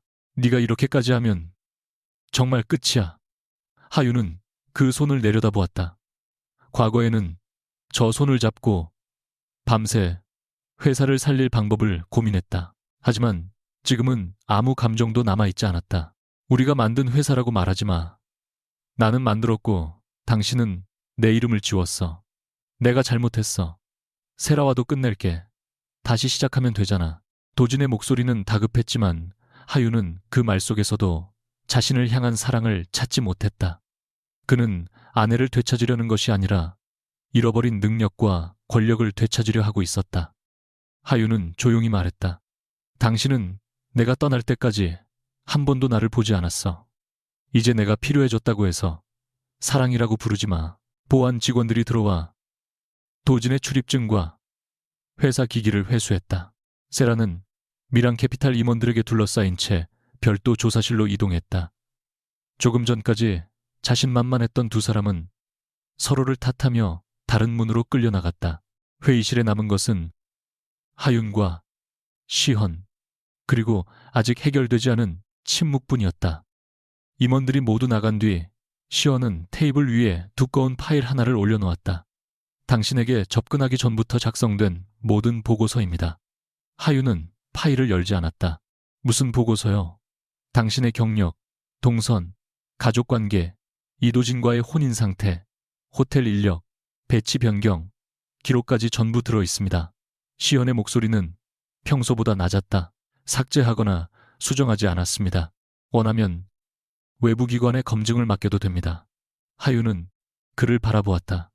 오늘 그는 자신의 구조조정안을 받아들였고 이익을 포기했으며 도진 앞에서 그녀를 보호했다. 하지만 그 사실들이 과거의 조작을 지워주지는 않았다. 왜 이걸 줘요? 당신이 판단할 수 있도록. 이제야 시온은 고개를 숙였다. 나는 결과가 오르면 과정도 용서받을 수 있다고 생각했습니다. 당신을 위험에서 빼내고 이도진을 끌어내리고 당신 이름을 돌려주면 내가 거짓말한 이유도 이해받을 수 있을 거라고 믿었습니다. 그는 잠시 숨을 고른 뒤 말했다. 틀렸습니다. 하윤은 파일 위에 손을 올렸다. 당신은 오늘 내 말을 들었어요. 내가 세운 안을 받아들였고 내 대신 결정하지 않았죠. 시헌의 눈빛에 희미한 기대가 떠올랐다. 그러나 하윤은 단호하게 말을 이었다. 그래도 나는 아직 당신을 믿을 수 없어요. 기대가 조용히 무너졌다. 얼마나 기다려야 합니까? 시연이 물었다. 하윤은 고개를 저었다. 기다리는 것도 당신이 결정할 일이 아니에요. 나를 따라오지 마요. 사람도 붙이지 말고 내 계좌나 일정도 확인하지 마요. 정말 나를 존중한다면 내가 없는 곳에서 아무것도 하지 마세요. 그 말은 시연에게 어떤 나카자니에보다 잔인했다. 그는 늘 움직이고 통제하고 위험을 미리 제거하며 사람을 지켜왔다. 이제 하윤은 아무것도 하지 않는 방식으로 자신을 사랑하라고 요구하고 있었다.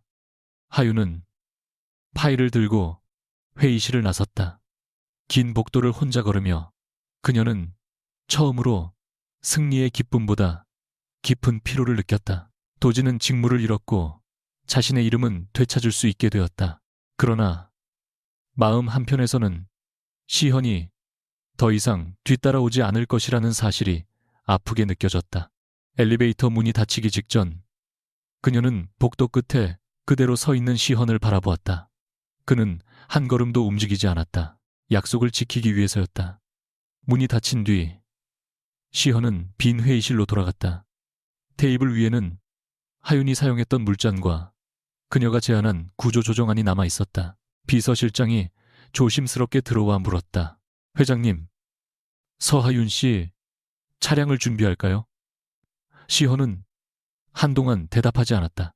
그에게는 하윤이 어느 길로 가는지, 누구를 만나는지, 안전하게 도착했는지 확인할 수 있는 수십 가지 방법이 있었다. 그러나 그는 휴대전화를 꺼내 하윤과 관련된 모든 보고 체계를 열었다. 그리고 처음으로 자신의 손으로 명령을 삭제했다. 오늘부터 서하윤 씨에 대한 경호와 동선 보고를 전부 중단해. 비서실장이 놀라 고개를 들었다. 위험이 생기면 어떻게 합니까? 시연은 하윤이 사라진 문을 바라보며 낮게 말했다. 그 사람이 도움을 요청하기 전에는 움직이지 마. 이번에는 선택권을 빼앗지 않겠다. 6개월 뒤 세린물산 본사 건물 외벽에서 이도진의 이름이 완전히 내려갔다. 새 간판에는 세린통합물류라는 이름이 걸렸고 로비 중앙에는 새 경영 원칙이 적힌 문장이 세워졌다. 어떤 개인도 회사보다 클 수 없으며 어떤 성과도 원래의 주인을 잃어서는 안 된다는 문장이었다. 서하윤은 독립관리위원회의 임시위원장으로서 구조조정을 이끌었다.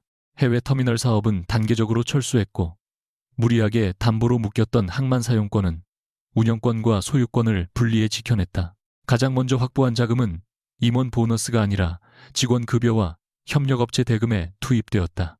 처음에는 채권단도 반발했다. 회수기간이 길어지고 단기 수익이 줄어든다는 이유였다. 그러나 하윤은 숫자만 내세우지 않았다. 거래처 하나가 쓰러질 때 세린의 물류망 전체가 어떤 손실을 입는지, 숙련 직원들이 떠날 경우 회복 비용이 얼마나 커지는지를 구체적으로 증명했다. 결국 그녀의 안은 받아들여졌다. 직원들은 하윤을 회사의 새 대표로 추대하려 했지만 그녀는 거절했다. 나는 또 다른 주인이 되려고 이 싸움을 한 게 아닙니다. 회사를 누구 한 사람의 욕심으로부터 분리하려고 싸웠어요.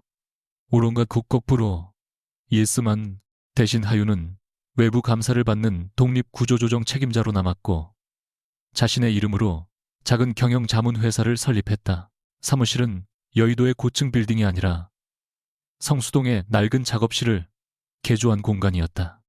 권시현은 약속을 지켰다. 하윤의 사무실 앞에 나타나지 않았고 출퇴근 동선을 보고받지 않았으며 그녀가 어떤 고객을 만나는지도 알아보지 않았다. 처음 한 달 동안 하윤은 그것이 또 다른 방식의 감시인지 의심했다. 골목에 검은 차가 세워져 있으면 번호판을 확인했고 낯선 남자가 오래 머물면 정한 시큐리티 직원인지 살폈다. 그러나 아무도 없었다. 시헌은 정말로 물러나 있었다. 지오 네트워크스는 세린의 구조조정 과정에서 합의한 범위 이상으로 개입하지 않았고 하윤의 자문회사가 다른 투자사의 제안을 받을 때도 방해하지 않았다. 오히려 지오 네트워크스는 하윤이 맡은 모든 프로젝트의 이해 충돌 심사에서 스스로 빠졌다. 어느 날 하윤은 채권단 회의 자료를 검토하다 시연이 세린 관련 의결권 일부를 독립신탁에 넘겼다는 사실을 알게 되었다. 그 결정으로 그는 회사에 직접 명령할 수 없게 되었고 자신이 가진 권력을 스스로 제한했다. 비서실장에게 이유를 묻자 돌아온 답은 짧았다. 회장님은 서하윤 대표가 자신의 눈치를 보지 않고 판단할 수 있어야 한다고 했습니다. 하윤은 그 문장을 읽고 한동안 화면을 닫지 못했다. 예전의 시연이라면 보이지 않는 곳에서 더 정교한 보호장치를 만들었을 것이다. 지금의 그는 보호할 권리마저 내려놓고 있었다. 그 변화가 진심이라는 것을 인정할수록 하윤의 마음은 편해지지 않았다. 오히려 그가 없는 자리가 더 선명해졌다. 이도진에 대한 조사는 예상보다 길어졌다. 전자승인 조작과 자산가치 허위 보고는 여러 기관의 검토를 거쳤고 일부 혐의는 민사 책임으로 일부는 형사 절차로 이어졌다. 그는 대표직과 의결권을 잃었으며 오너 일가가 담보로 잡힌 지분 대부분도 채무 변제 과정에서 소각되었다. 미랑캐피탈은 세린의 자산을 낮은 가격에 인수하려 한 내부 계획 때문에 투자 심사 체계를 전면 재검토해야 했다. 유세라는 후계 경쟁에서 밀려났지만 모든 책임을 도진에게 떠넘기지는 못했다. 그녀가 직접 승인한 평가 문서가 남아 있었기 때문이다. 어느 비 오는 오후, 도진은 성수동 사무실 앞에서 하윤을 기다렸다. 예전처럼 반짝이는 수입차도 수행 기사도 없었다. 구겨진 셔츠와 젖은 머리로 서 있는 그는 몇 달 사이 다른 사람이 된 듯했다. 하윤은 그를 안으로 들이지 않고 처마 아래에서 마주했다. 도진은 한참 동안 말을 고르다 입을 열었다. 나를 이렇게 만든 건 너와 권시연이야. 하윤은 담담하게 대답했다. 아직도 그렇게 생각해. 네가 그 사람을 만나지 않았다면 내 채권을 사들이지도 않았을 거야. 당신이 무리한 사업을 벌이지 않았다면 살 채권도 없었어. 내 서명을 훔치지 않았다면 약정 위반도 없었고. 도진은 입술을 깨물었다. 빗물이 처마 끝에서 규칙적으로 떨어졌다. 그는 마침내 고개를 숙이며 말했다. 나는 네가 미웠어. 회의에서 사람들이 나를 보면서도 실제로는 네 대답을 기다리는 게 싫었어. 내가 대표인데 모두 네 계산만 믿었어. 하윤은 그 고백을 듣고도 놀라지 않았다. 오래전부터 알고 있었지만 도진만 인정하지 않았던 진실이었다. 그래서 내 이름을 지웠어. 그녀가 묻자 도진은 씁쓸하게 웃었다. 처음에는 한 번만 그러려고 했어. 보고서 하나에 내 이름을 올리면 아버지가 나를 인정할 것 같았어. 그런데 사람들의 칭찬을 받고 나니 다시 내려놓을 수가 없더라. 네가 옆에 있으면 계속 내가 가짜라는 기분이 들었어. 세라를 선택한 것도 그래서야 세라는 나를 필요로 했어. 적어도 그렇게 보였지. 내 앞에서는 늘 시험받는 느낌이었고. 하윤은 천천히 고개를 저었다. 나는 당신을 시험한 적 없어. 당신이 스스로 나와 비교했을 뿐이야. 도진은 그녀의 팔을 잡으려다 멈췄다. 하윤아, 지금이라도 다시 시작할 수 없을까? 내가 다 인정할게. 내 이름도 돌려주고 회사에서도 물러날게. 하윤은 그의 눈에서 사랑보다 공포를 보았다. 모든 것을 잃은 사람이 익숙한 항구로 돌아가려는 공포였다. 당신이 그리운 건 내가 아니야. 내가 대신 해결해주던 문제들이겠지. 도진의 얼굴이 일그러졌다. 너는 한 번도 나를 사랑한 적 없었어. 사랑했어. 그래서 내 이름이 지워지는 동안에도 옆에 있었지. 하윤은 빗속에 젖은 그를 바라보며 마지막 말을 건넸다. 하지만 사랑했다고 해서 다시 돌아가야 하는 건 아니야. 당신이 받는 벌은 내가 내린 게 아니야. 당신이 선택한 일들이 이제 당신을 찾아온 것뿐이야.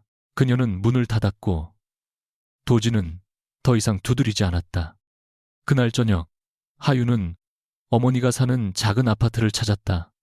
어머니는 텔레비전에서 흘러나오는 세린 관련 뉴스를 끄고 딸에게 따뜻한 차를 내주었다. 한동안 두 사람은 아무 말 없이 마주 앉아 있었다. 하윤은 어린 시절 아버지가 떠난 날을 떠올렸다. 어머니는 현관 앞에 무릎을 꿇고 가지 말라고 울었다. 하윤은 그 모습이 너무 싫어서 다시는 누구에게도 매달리지 않겠다고 결심했다. 그러나 이제는 알 수 있었다. 어머니가 약해서 울었던 것이 아니었다. 사랑했던 사람에게 삶 전체를 빼앗기고도 어디로 가야 할지 몰랐던 것이다. 하윤이 조용히 말했다. 엄마, 나는 엄마처럼 되기 싫어서 누구도 필요하지 않은 사람이 되려고 했어. 어머니는 찻잔을 내려놓았다. 그래서 행복했니? 하윤은 대답하지 못했다. 어머니가 미소를 지었다. 미소를 지었다. 혼자 설 수 있는 것과 혼자만 서야 하는 건 다르다. 나는 내 아버지를 붙잡은 게 잘못이 아니었어. 나를 버린 사람에게 내 인생까지 맡긴 게 잘못이었지. 하윤은 눈시울이 뜨거워지는 것을 느꼈다. 어머니는 딸의 손을 잡고 말했다. 그 사람을 용서하라는 뜻이 아니야. 다만 누군가를 다시 좋아하게 됐다고 해서 네가 약해진 건 아니라는 말이야. 하윤은 시언을 떠올렸다. 그를 생각할 때마다 배신당한 기억과 함께 이상할 만큼 따뜻했던 순간들이 따라왔다. 그가 자신의 상처를 이용했다는 사실도 진실이었고 자신이 위험할 때 곁을 지켰다는 것도 진실이었다. 하나가 다른 하나를 없애지는 못했다. 며칠 뒤 하윤의 회사는 아시아 항만 운영사 공동 프로젝트의 최종 자문사로 선정되었다. 발표 장소는 공교롭게도 처음 도진에게 이혼 서류를 받았던 호텔이었다. 하윤은 무대 위에서 새로운 공급망 관리 모델을 설명했다. 이번 보고서 첫 장에는 자신의 이름뿐 아니라 함께 일한 모든 분석가와 실무자의 이름이 정확히 적혀 있었다. 발표가 끝나자 박수가 이어졌다. 질의응답을 마친 하윤은 객석 뒤편에서 혼자 앉아있는 남자를 발견했다. 권시현이었다. 수행원도 없고 전용 좌석도 아니었다. 그는 평범한 참석자 출입증을 목에 걸고 있었다. 하윤과 눈이 마주치자 시현은 먼저 다가오지 않았다. 행사 관계자가 모두 빠져나간 뒤에야 하윤이 그에게 걸어갔다. 여기 온다는 보고는 누구에게 받았어요? 시현은 조용히 대답했다.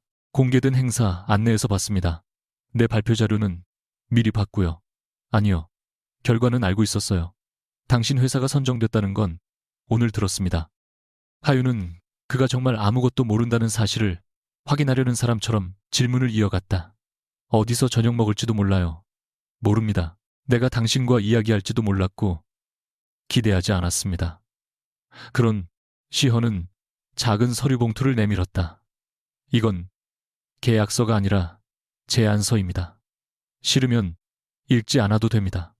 하윤은 봉투를 받지 않고 물었다. 또 나를 위한 계획이에요. 시연은 고개를 저었다. 이번에는 결과를 정하지 않았습니다.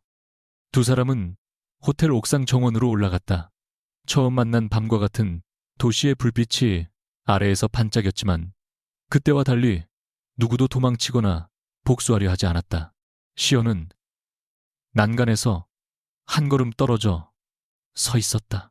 나는 어머니가 떠난 뒤 사람은 자유롭게 두면 결국 떠난다고 믿었습니다. 그가 먼저 말했다. 아버지는 어머니를 지킨다는 이유로 모든 일정을 보고받았고 만나는 사람을 조사했습니다. 나는 어머니가 그 통제를 견디지 못해 떠났다는 걸 알면서도 반대로 배웠습니다. 더 철저히 관리했어야 한다고 생각했어요. 하윤은 말없이 들었다. 당신을 처음 찾았을 때도 그 방식밖에 몰랐습니다. 위험을 조사하고 선택지를 줄이고 내가 원하는 방향으로 상황을 만들었어요. 당신이 안전하면 언젠가 이해할 거라고 생각했습니다. 시헌은 그녀를 바라보았다. 하지만 안전하다는 이유로 누군가의 자유를 빼앗으면 결국 그 사람을 잃게 된다는 걸 이제 압니다. 하윤이 물었다. 그래서 지분을 신탁에 넘겼어요.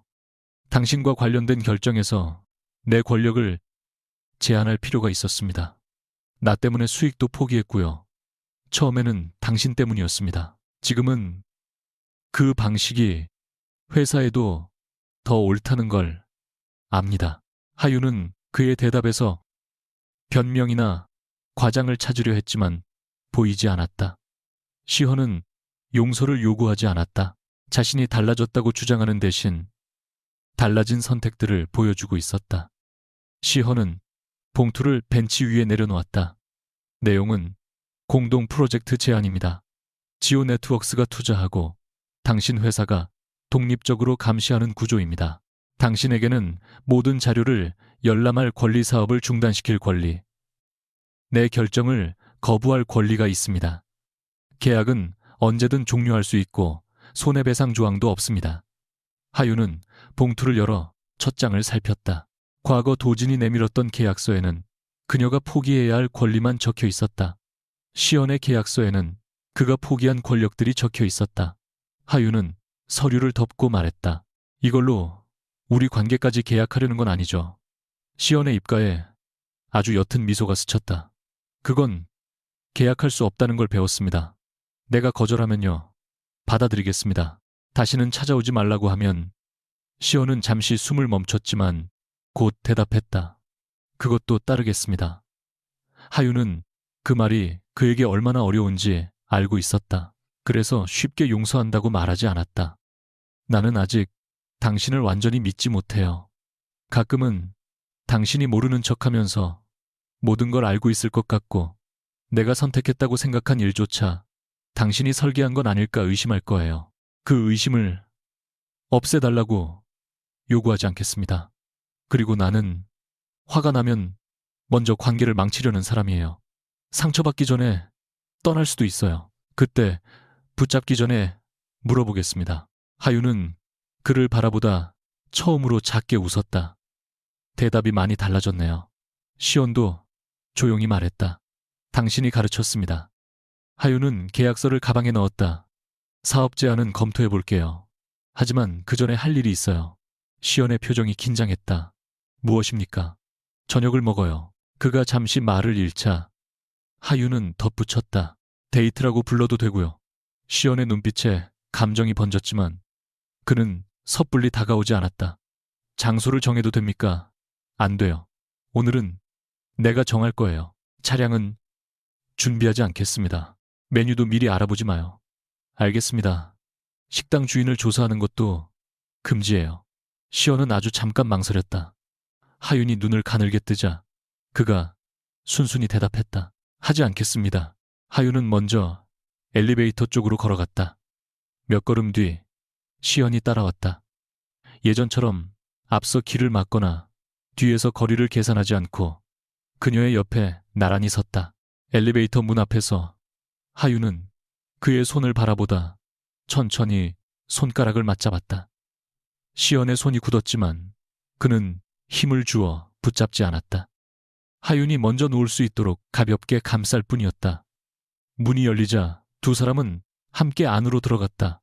어디로 갑니까? 시연이 묻자 하윤은 층수 버튼을 누르며 말했다. 모르는 곳으로요.